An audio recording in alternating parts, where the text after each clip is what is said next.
All right, well, welcome everyone. Um, here I am again,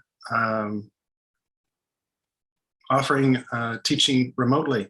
So hopefully there's some people gathered at MOI, gathered at the house, wishing you all well.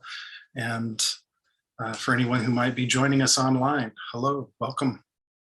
So today is the first Tuesday of the month, and that means that after this talk, everyone at the house is welcome to stick around for tea and just connecting with one another, gathering in community, talking about practice. So I believe if there are any questions coming up, those will be somehow relayed to me. And if there aren't any questions, that's fine too. I'm going to be continuing on with, there's kind of been a theme to the talks I've been giving lately. I've been offering some teachings on the 5 spiritual faculties. And so the first one that I gave was on the spiritual faculty of faith, or as I typically say, confidence. Confidence in the practice, confidence in yourself, in the teacher, in yourself, in the practice. So that confidence is something we explored initially in this series that I've been kind of touching on. And then the next one was on the spiritual faculty of energy or vigor, and offered that. And so today I'm going to be offering some instruction on the spiritual faculty of mindfulness. And just to kind of complete the list, there's confidence, energy, mindfulness, concentration, and wisdom. So today we'll be talking about mindfulness. I would like to ask a question of anyone that is gathered. What are the qualities that make up mindfulness? What is mindfulness? It's always kind of one of those things that it's a challenging word, mindfulness, to really unpack. To begin to unpack, especially for people who are brand new to practice, who are just beginning to explore a daily meditation practice. What is it that we call mindfulness? What is this quality of mind? What are its components? What makes up mindfulness?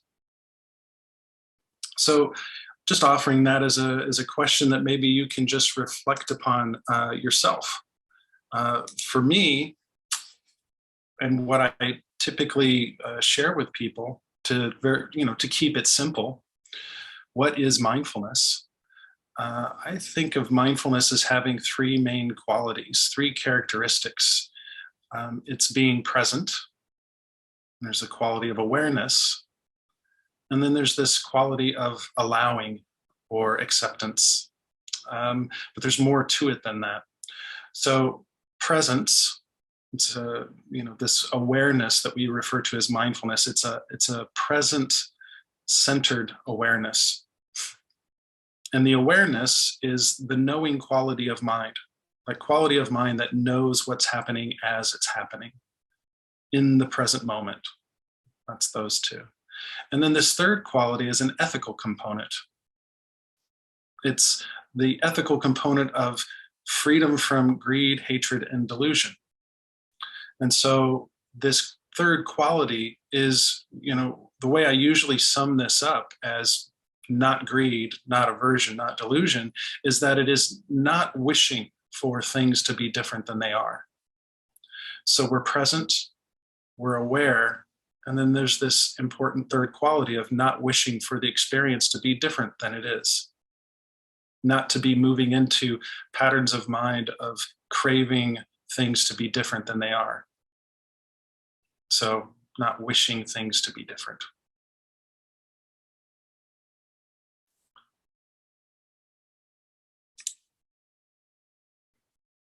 So, um, just kind of getting my bearings here.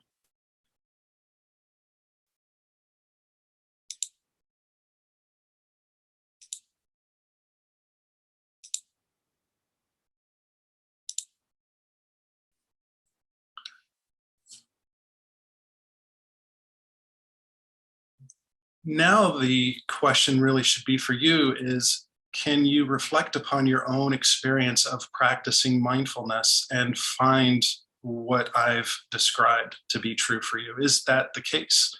You know, there's maybe some more to explore about what mindfulness is, but it really is these three qualities. And it's interesting. Um, there's there's some commentaries that say that when mindfulness is present, no unwholesome characteristic of mind is present. And so, how then is mindfulness? If we're practicing mindfulness, how is it that I can actually find myself in a position of mind where I am wanting things to be different than they are? I can be meditating and be really upset with the experience of meditating and wishing for things to be different, wishing for it to be a pleasant sit rather than the unpleasant experience that I might be having in that moment. So, am I really being mindful if I'm experiencing that aversion? Mindfulness. When mindfulness is present, no unwholesome characteristic of mind is present. So, it's the mindfulness that is meeting that unwholesome quality of aversion to a difficult sensation in the body as you're meditating. The awareness meets it. And then for that mindfulness to really come in, it's recognizing what's actually happening. The role that mindfulness plays is it allows us to see clearly what's actually happening. So rather than being kind of focused on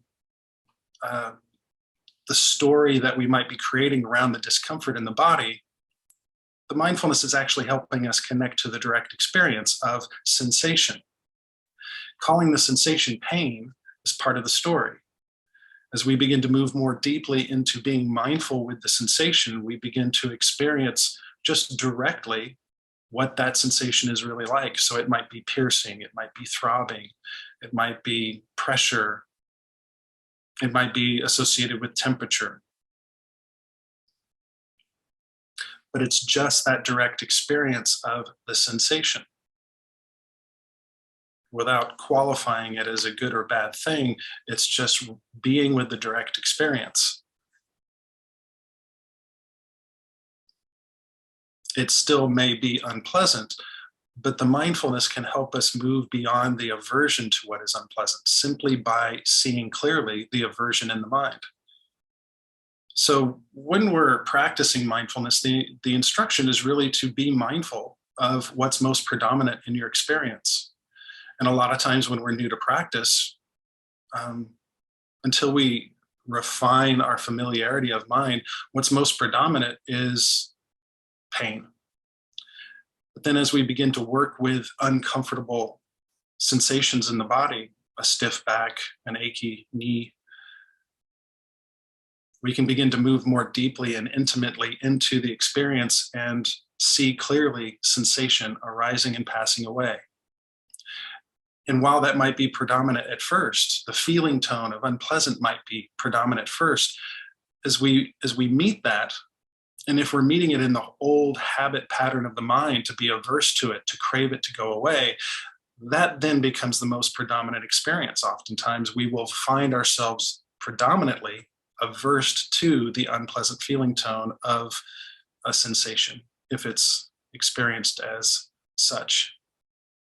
So now what's most predominant is the aversion to what we're experiencing, and that's where we direct the quality of mindfulness.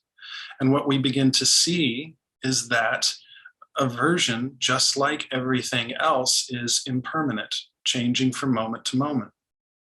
It has a beginning and it has an end. Just like everything else, it arises and it passes away. That's where the role that mindfulness plays to see clearly begins to lead to a liberating understanding. being mindful can free the mind of that relationship of suffering to the unpleasant sensation that we're experiencing in the body. And just because we can find freedom from the aversion to an unpleasant sensation doesn't mean that we somehow sit in the fire of our experience if it's painful. The understanding that arises is another way of saying wisdom. And so this wisdom is what tells us if we need to adjust or not. Can we be with what is being experienced? Can we be with it? Do we have the capacity to meet that experience, to explore it in a fuller way? Or is it something where we need to show ourselves compassion and adjust? Is it wise to adjust? There's this story of someone sitting in a hut practicing mindfulness, and they're practicing, meditating. And it begins to feel a little hot. And so they're just being with that experience. They're recognizing it, noting it. This is what is arising. So they're knowing what's happening as it's happening. They're present, they're aware, and they're meeting the experience. They're allowing it to be and just meeting it. So there's, oh, hotness, heat. And it begins to intensify. And they also are recognizing the sounds that they're hearing. And then suddenly they're smelling smoke. Someone who's truly mindful is not going to just continue to sit and, note these things as they arise. They're going to eventually, meet that experience and be informed by it. And in a free expression, they will open their eyes, they'll adjust, they'll notice that their hut's on fire, and they will get out of the hut, or they will extinguish the fire. So one of the things that I've said many times is that we're not practicing mindfulness for the sake of mindfulness. We're practicing mindfulness in the service of wisdom. Mindfulness's role is to see clearly. In seeing clearly, what arises is this liberating understanding, this understanding that frees the mind of suffering. So this liberating understanding is recognizing certain characteristics, namely that things are impermanent, things are changing. When we see that in a deep and meaningful way, the mind lets go of the chase. The mind lets go of the obsession to control, to avoid. The mind begins to see clearly that everything is changing.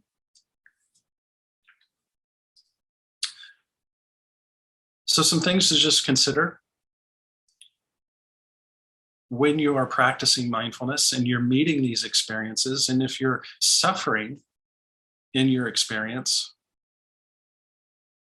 where can you really direct the mindfulness? Can you direct the mindfulness into that experience? Can you be mindful of suffering? Can you be mindful of what is the cause? What is really being experienced? And sometimes we think it's, a sensation in the body with a bad practice, a bad sitting practice, or some relationship with someone when we blame them. They're the cause. But as we explore more deeply, we begin to recognize that it's how we are in relationship to things. I use this phrasing a lot. Can we establish freedom in our relationship with things, with experience, and be free in relationship to things? Whether those things are experienced as pleasant, unpleasant, or neutral. What determines whether or not we suffer is the quality of craving and how we meet those experiences. So with mindfulness practice, we are encouraged to establish mindfulness in four main areas: mindfulness of the body, mindfulness of feeling tone, mindfulness of the mind, and mindfulness of dharmas.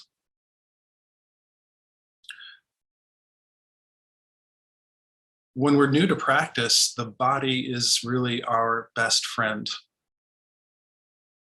There's so much we can learn from being mindful of the body, being mindful of the breath, directing the attention to an experience and meeting it wholeheartedly with great intimacy and a real attention that is characterized by curiosity and interest.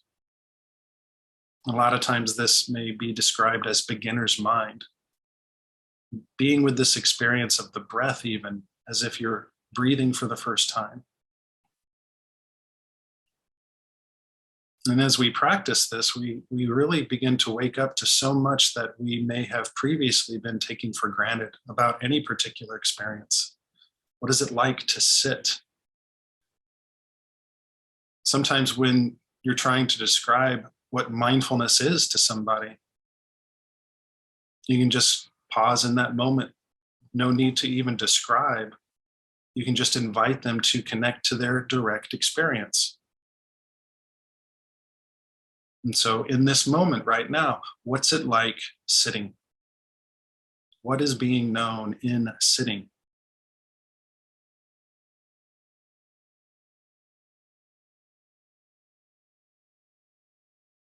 It's not your idea of what it's like to sit. It's just what's happening, your direct experience of sitting. So pressure, the play of gravity against the body as you sit. Temperature.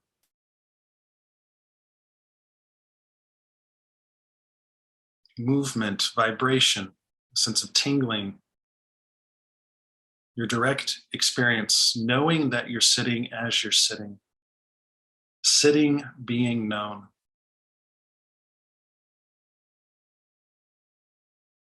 And so in meeting that direct experience of sensation, the sensation associated with sitting, that's present, centered awareness. And now you've got to ask yourself, is there any part of the mind that wishes for it to be different than it is? Are you upset with the temperature? Do you think it could be more comfortable?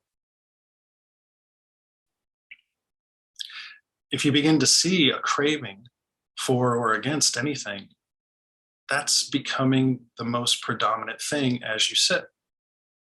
So you can be mindful of the sitting, but then as you explore what it is to be a human in the seated posture, maybe the mind begins to generate this story of it should be different. Rather than getting lost in the story, you can begin directing the attention, this quality of mindfulness, into this I don't like it quality in the mind, or the fantasy that's being created in the mind of how you would rather it be. And then direct that quality of mindfulness and meet that. Be with the quality of aversion. Direct that mindfulness there and begin to recognize that characteristic that, oh, this is changing. This isn't anything substantial enough to begin to invest in. The quality of I don't like it comes and goes. You can recall in any experience that as I'm kind of describing this, and we're just kind of sticking with the quality of aversion in the mind, it's most easy for people to recognize, I think. But it could just as easily be the story created around wanting something else. So a craving, a greed for comfort, if there's discomfort. Two sides of the same coin, and craving. So you can recall a time where maybe this is taking place for you. Maybe you're sitting, you can remember having sat, and you really wish it were different. If not a physical experience as you're sitting, maybe some sort of an emotional quality or a pattern of thinking. And in the craving for things to be different, there arises that suffering, that discontent, the dissatisfaction. And that is dukkha. That is the dissatisfaction with how things are. Creating that stress, that anxiety. And so when that becomes most predominant, meeting that with mindfulness and seeing that it too changes, you can begin to find freedom in relationship to it. Mindfulness is really supported by some quality of concentration. And some curiosity is helpful to support that exploration into what's happening. But as you recall a time when you were sitting, what's that like to sit and be struggling with something? It's very painful to be sitting in meditation practice and just wanting it to be some other way. Can be good lessons in that, and profound lessons if you're being mindful with it. But if you're just practicing greed or aversion as you're sitting, that's not going to be very beneficial. It's only going to further those qualities in the mind. What we practice, we get good at. So there's going to be times where maybe the suffering is so intense that it overwhelms the mindfulness.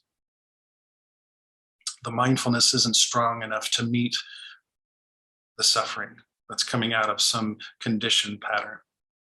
So you begin to kind of explore, you touch into it, you strengthen the quality of mindfulness by practicing mindfulness.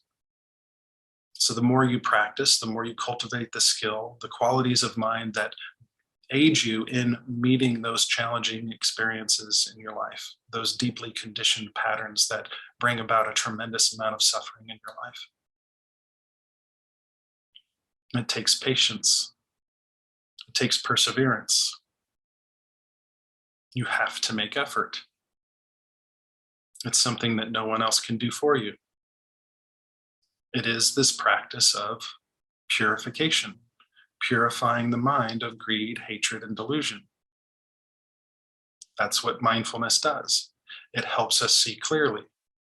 And in seeing clearly, we cultivate wisdom, this liberating understanding that helps us recognize that greed, hatred, and delusion is not the way to our solutions.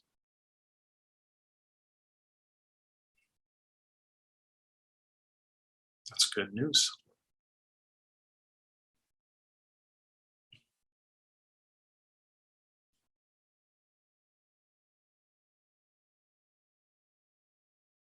So being mindful of the body, one of the main areas that is given as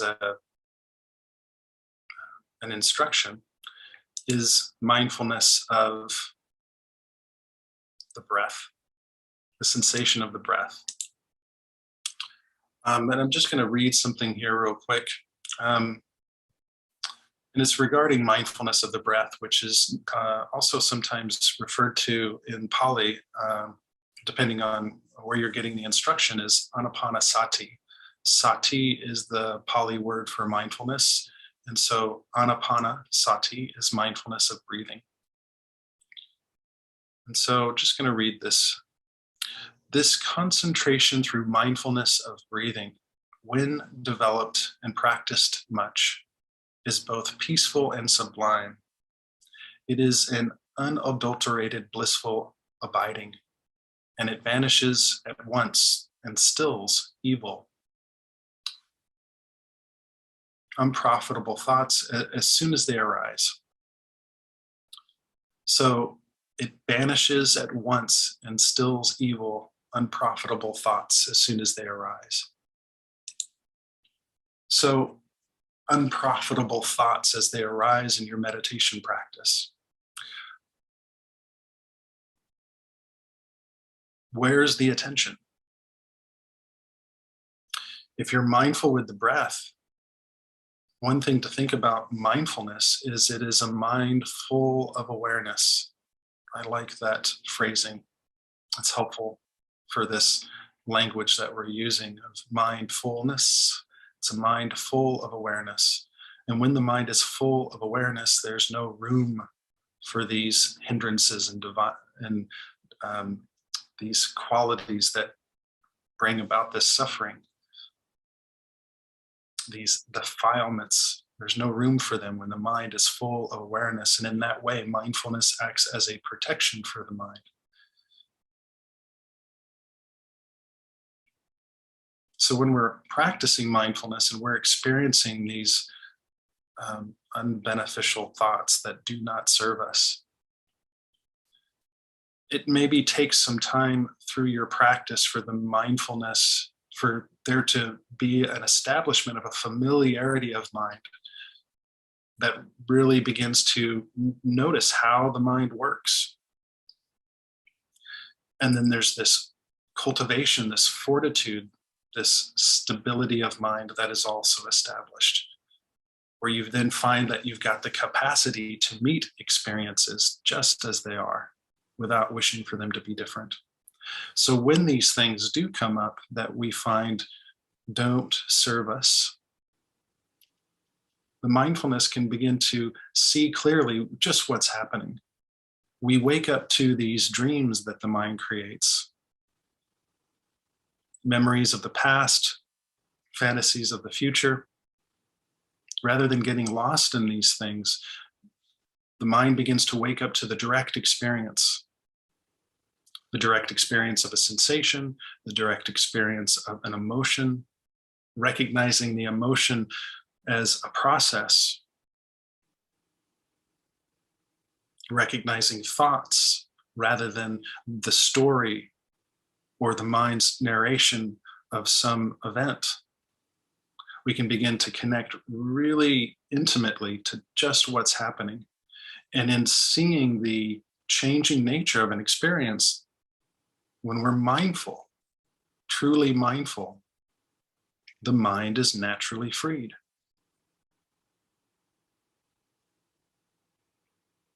So many times where I have talked about these things, of how mindfulness works, what makes up mindfulness, this present-centered awareness that's not wishing for things to be different than they are.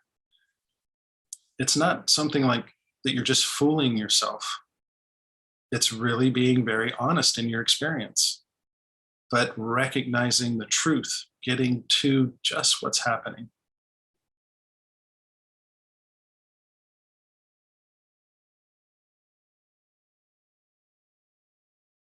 Knowing that you're sitting as you're sitting. And not being surprised by what that is like. Not being offended at how it is. Not being pissed off when the sitting is uncomfortable. Because, oh, this is what sitting is like. This is the nature of sitting. Just this. But we create a tremendous amount of suffering for ourselves by being in conflict with how it is. I should be able to sit and it shouldn't be this way. I'm being cheated. I should be comfortable. Bob's comfortable. Why am I not comfortable? It's not fair. The more you practice, the more you begin to really see that, oh, no matter how many times I adjust, no matter how many times I scratch that itch, it's an endless pursuit, this idea that I'm chasing of comfort.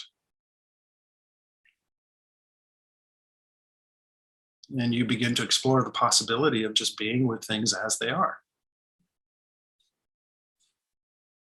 You develop that familiarity of mind, and you begin to strengthen your capacity to be with things as they are.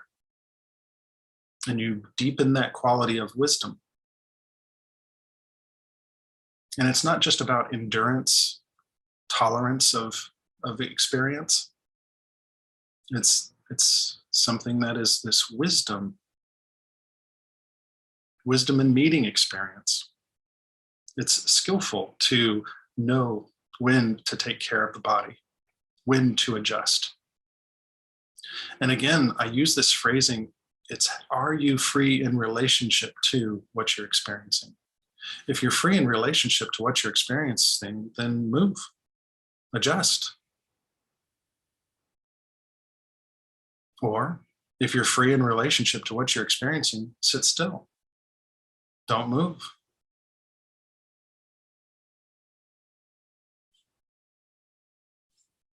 Can you move and adjust without suffering? Without feeling self-conscious of, well, no one else is moving, I better not move. If I move, I'm a failure. There's no freedom in relationship to that. There's just this judgment and the craving and the suffering that arises out of that. Just like there's probably a lot of suffering for somebody who is, oh, I'm not going to move, I'm not going to move. I don't care how painful it is, I'm not going to move.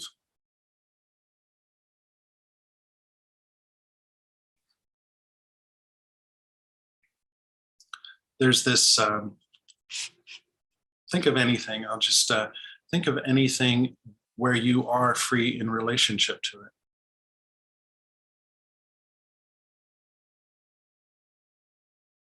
Let's use an example. I'm trying to be creative, so we'll see what comes out. A door being open or closed, a door inside the house, a door to a room. It can be either open or closed. So maybe you can draw upon your own experience and find that, yeah, I'm free in relationship to that. I don't suffer. There's no wanting in the mind for the door to be one way or the other. It can be either open or closed. There's no angst if it's closed. There's no angst if it's open. It's not about indifference. It's not like, oh, I don't care if it's open or closed. It's just you're fine. You're content with the door being opened or closed. As opposed to the door has always got to be closed. And if it's not closed, and if not everyone in the house follows the instruction that the door must always remain closed, now out of that, and there's no longer that sense of freedom in relationship to the door. It has to be closed, and if it's not closed, suffering galore. Or the door always has to be open. If the door is not open, then there's problems. Someone's not respecting you and your wishes. And then there can be a lot of suffering out of that.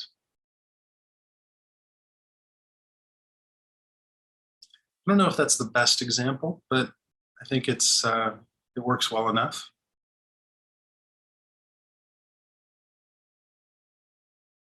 So as you're practicing, you're really looking to find that freedom. And it's not just a freedom that you adopt, it's a freedom that you experience directly. Through your practice, you come to a deep understanding. You see clearly the nature of experience. And you abandon the craving because you see the truth. You see the truth that what you're chasing, what you're trying to control or retreat from, it's following its own nature, and its nature is to change.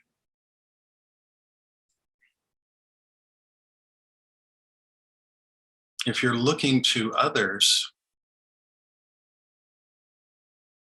for your sense of happiness, your sense of meaning, your sense of self-worth, your belonging, That's a recipe for a tremendous amount of suffering. There's no guarantee that people are going to give you what you need.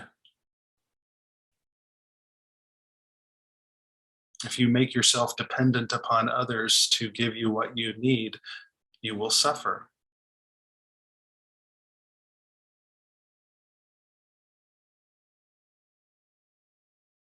And it's wonderful to have a good relationship,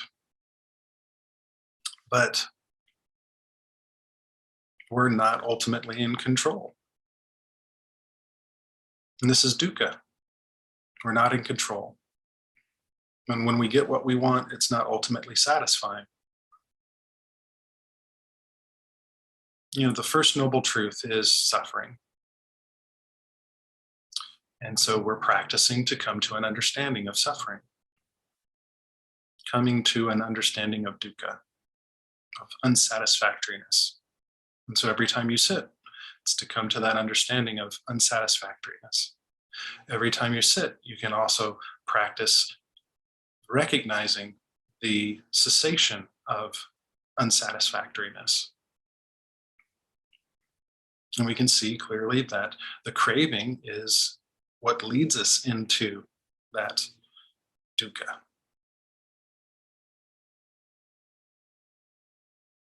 So some of these things I'm repeating. The role that mindfulness plays is it helps us see clearly. And in seeing clearly, we come to a liberating understanding. And it's in that understanding that wisdom and the mind is naturally freed. When mindfulness is present, no unwholesome characteristic of mind is present.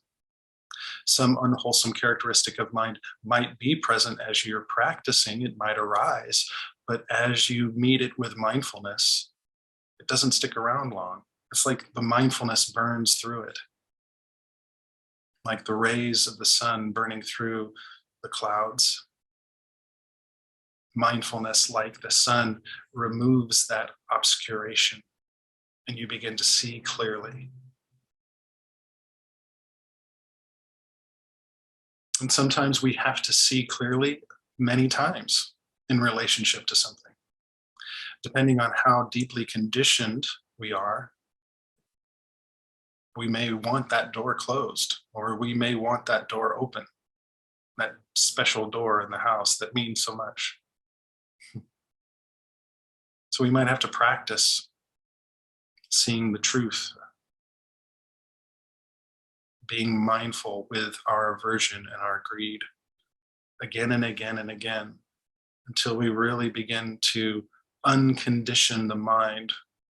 When we begin to practice mindfulness consistently daily, when we cultivate the quality of mindfulness to begin to establish an unbroken quality of mindfulness, we're really beginning to uncondition the mind.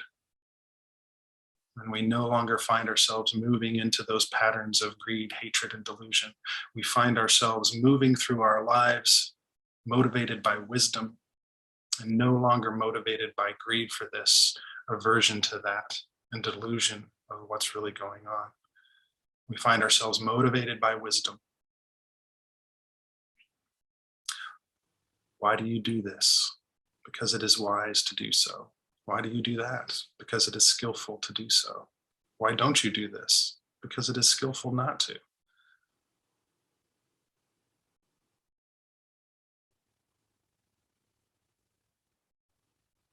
Sounds good.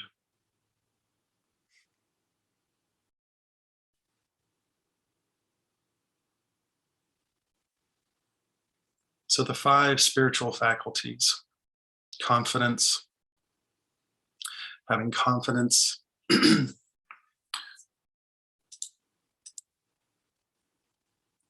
quality of energy, and now mindfulness. And when we practice again, I'll talk about concentration and I'll talk about wisdom after that.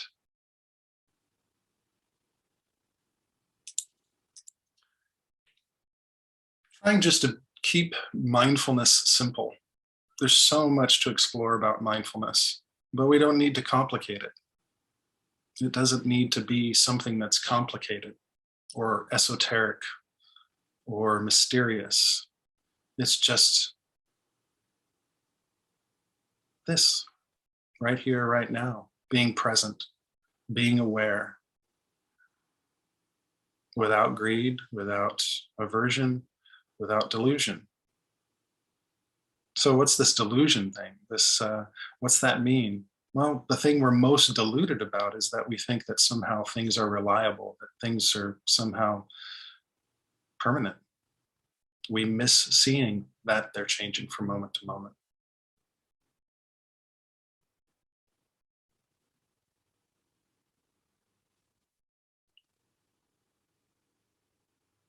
So right here, right now, are you mindful?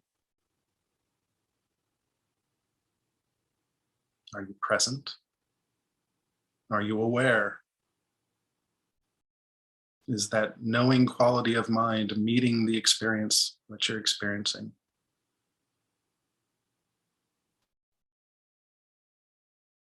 And if there's some wanting in the mind, when you begin to be present and aware of that, this allowing, this investigation, this clear recognition of the universal characteristics of all things, that they're changing,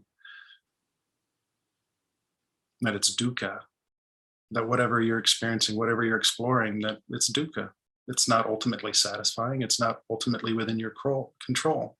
And that this other third characteristic is that it's empty in nature, empty of a sense of self, empty of a essence, many things just coming together.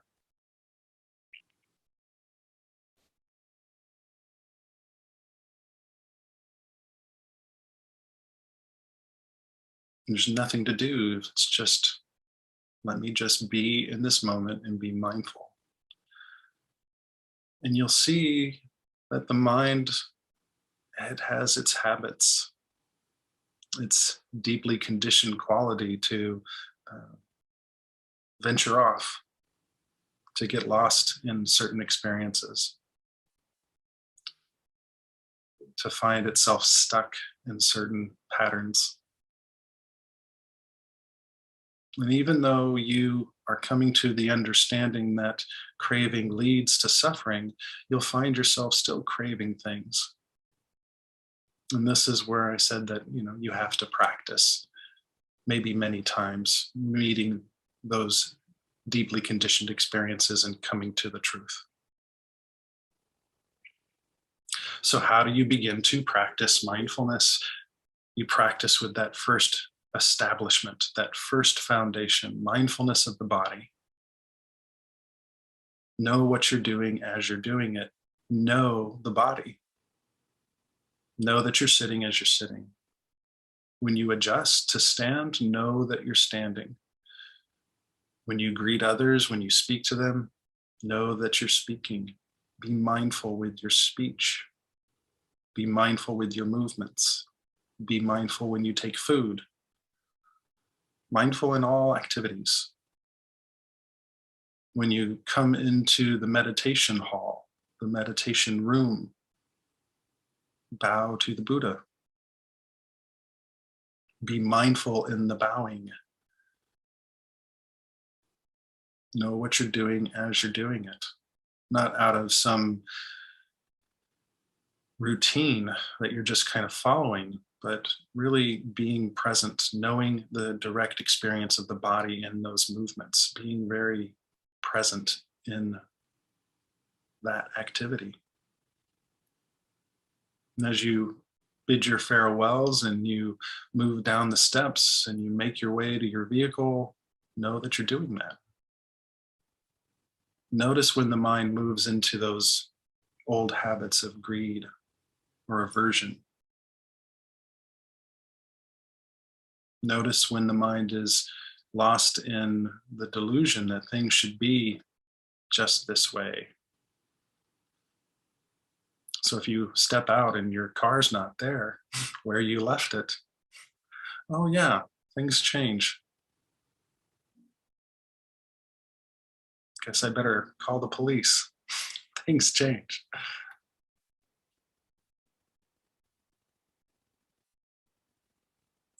I use that as an example because that happened to me once.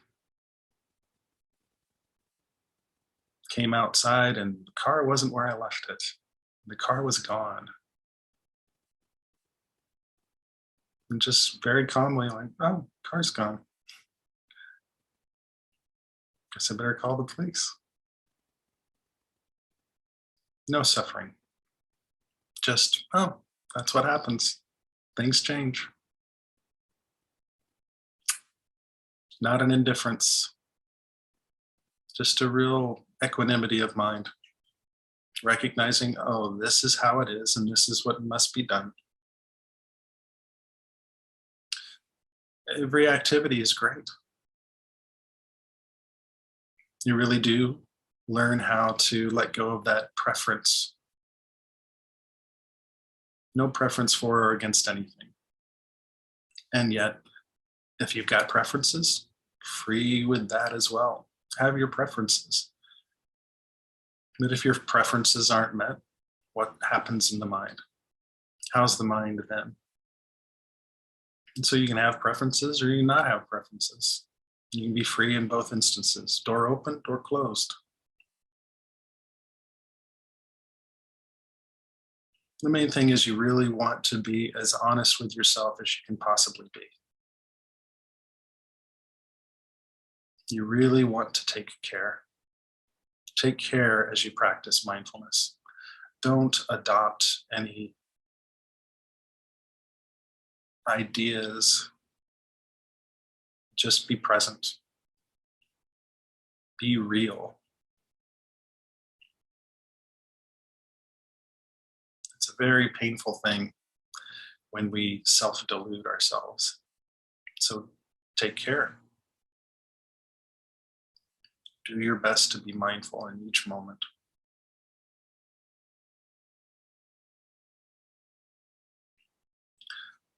All right, I'm just going to check real quick to see if there are any questions.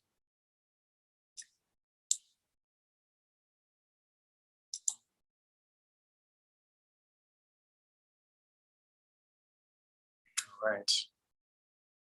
I'm not seeing any questions. I think there's people watching. All right, going to check one more place here.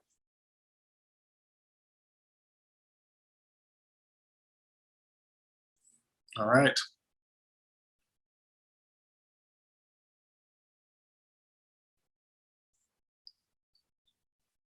So I'll say just a few more things.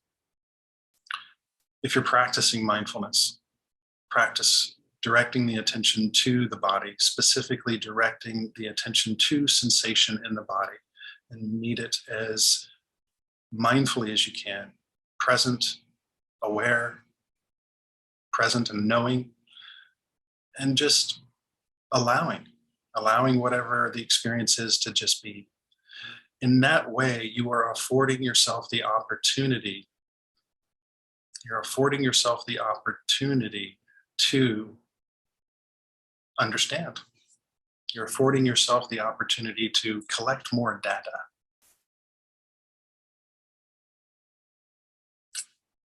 All right, maybe there's a question.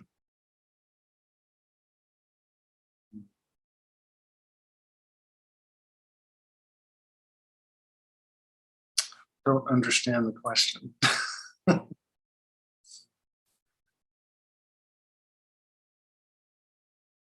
Okay, all right. So there's 6 people there and no questions, just jokes. Excellent. All right, I hope this was helpful. So again, what I was saying before was just being mindful of sensation in the body. Noticing when the mind begins to create a story out of what is being experienced in the body. So if there's discomfort in the body or some sort of pain in the body, the mind might begin to create a story of like, I guess I'll never be able to meditate. This thing is too painful.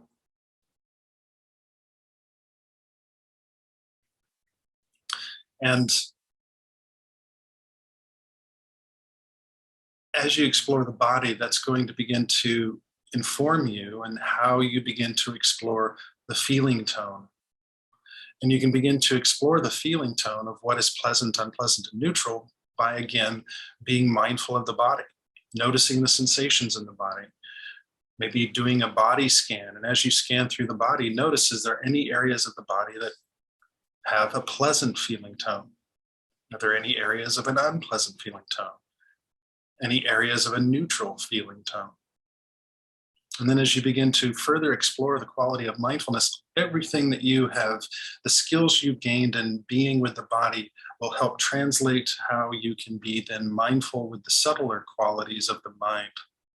Being mindful of thoughts, mindful of emotions, mindful of everything that's taking place in the mind. Being mindful of hindrances, the 5 traditional hindrances of practice, recognizing craving in the mind. And then being mindful of dharmas, mindful of nature, changing nature of experience, mindful of the 3 characteristics, mindful of the 4 noble truths, the 8-fold path. So much to explore. Well, I will leave it at that. I hope this was helpful, enjoyable. I had a good time. All right, everyone. Thank you all so much. Thank you for being with me this evening remotely. And just wishing you all well. I'm sure there's some announcements. Maybe someone there can offer those. And again, first Tuesday of the month, I think everyone will be sticking around for tea and you can get to know one another better. And just sending you all many good wishes for your health and happiness. So have a wonderful evening. Thank you all so much. Be well.